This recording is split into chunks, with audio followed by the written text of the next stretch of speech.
آج سیرت کے اس جلسے میں آپ سے کہنا چاہتا ہوں، خدا را اپنے خولوں سے نکلو، اگر ان خولوں سے نہ نکلے انہی خولوں میں مار دیے جاؤ گے، انہی خولوں میں بند مار دیے جاؤ گے۔ کیا ظلم ہے؟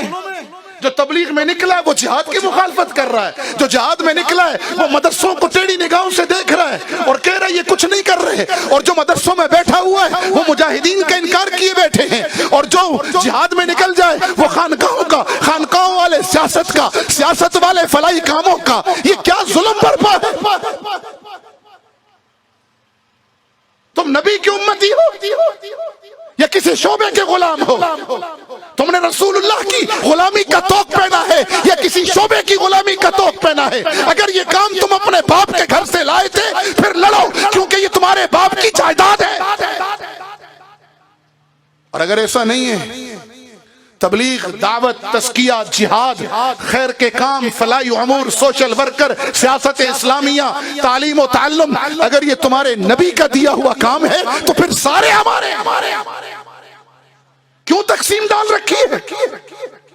ایک چلہ لگاتے نہیں، علماء پر باتیں شروع ہو جاتی ہیں، جہاد کے میدانوں کا ایک پھیرا لگتا نہیں ہے اور خانقاہوں پہ باتیں شروع ہو جاتی ہیں۔ دو ضربیں لگانی ابھی آئی نہیں ہیں، پہلے لطیفے کا سبق ابھی پار کیا نہیں ہے اور بیٹھ کر انگلیاں اٹھاتے ہو سوشل ورکروں پر، اور ان کو دیکھو سوشل ورکر بن گئے، کنویں کھود رہے ہیں، نمازوں سے غافل ہیں، شادیاں کرا رہے ہیں، دین سے غافل ہیں، جہاد سے غافل ہیں، عبادت سے غافل ہیں، تزکیے سے غافل ہیں، اور سیاست اسلامیہ کر رہے ہو تو باقیوں کا انکار مت کرو۔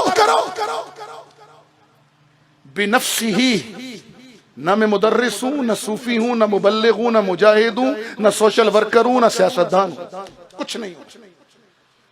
کیا حیثیت ہے میری؟ مجھے تو آقا کی نسبت ملی ہے نا، اس نسبت نے مجھے یہاں پہنچایا، ورنہ میری حیثیت کیا ہے؟ آپ کی حیثیت کیا ہے؟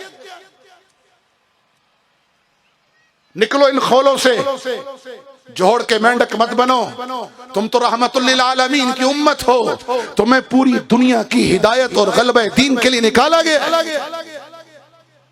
تمہیں کہا گیا کنتم خیر امت اخرجت للناس، تمہیں کہا گیا ہے کہ لیظہرہ علی الدین کلہ، تم جوڑ کے مینڈک بنے ہوئے۔ تبلیغ اگر تمہارے باپ کا، میرے باپ کا کام ہے تو پھر لگے رہو، پھر سب کا انکار کر دو۔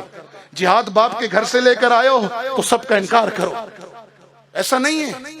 میں مجاہد اس لیے ہوں کہ میرا نبی مجاہد اعظم تھا، میں مبلغ اس لیے ہوں کہ بلغ ما انزل الیک من ربک، یہ آیتیں میرے نبی پہ نازل ہوئی ہیں، میرا نبی مبلغ اعظم تھا۔ میں تزکیہ اس لیے کر رہا ہوں اور کرا رہا ہوں کہ میرے نبی کی ذمہ داریوں میں تھا وَيُزَكِّيهِمْ، جی ہاں میں خدمت خلق اس لیے کر رہا ہوں کہ میرے نبی نے فرمایا تھا خیر الناس من ينفع الناس۔ میں سیاست اسلامیہ میں اس لیے نوکر بن کے چلتا ہوں اپنے اکابر کا کہ میرے نبی نے تخت مدینہ پر بیٹھ کر سیاست اسلامیہ کی بنیاد ہی نہیں رکھی، کر کے دکھائی ہے۔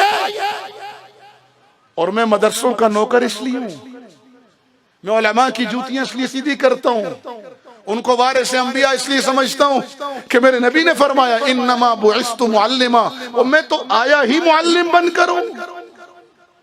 تو اگر محمدی ہو تو پھر اعلان کرو مدرسے بھی ہمارے ہیں، فلاحی کام بھی ہمارا ہے، تبلیغ بھی ہماری ہے، جہاد بھی ہمارا ہے، سیاست بھی ہماری ہے۔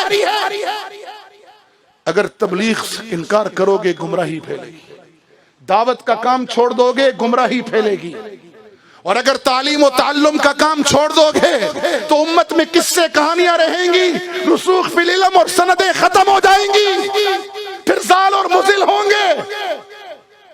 اور اگر تزکیہ نفس چھوڑ دو گے لوگ شیطان سے بڑے نفس پرست بن جائیں گے، اور اگر جہاد چھوڑ دو گے تو 1.5 ارب ہو کر بھی ذلیل ہو جاؤ گے، اور اپنے بھائی کے منہ میں خود نوالا نہیں ڈالو گے تو کافر این جی او نوالا ڈالیں گی، ایمان لے جائیں گی۔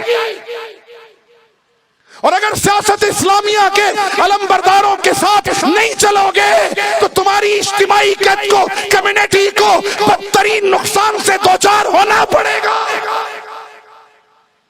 سمجھو بات کو، نکلو جغرافیہ پرستی سے، نکلو قومیت و صوبائیت اور فرقوں کی لعنت سے، تم محمدی ہو۔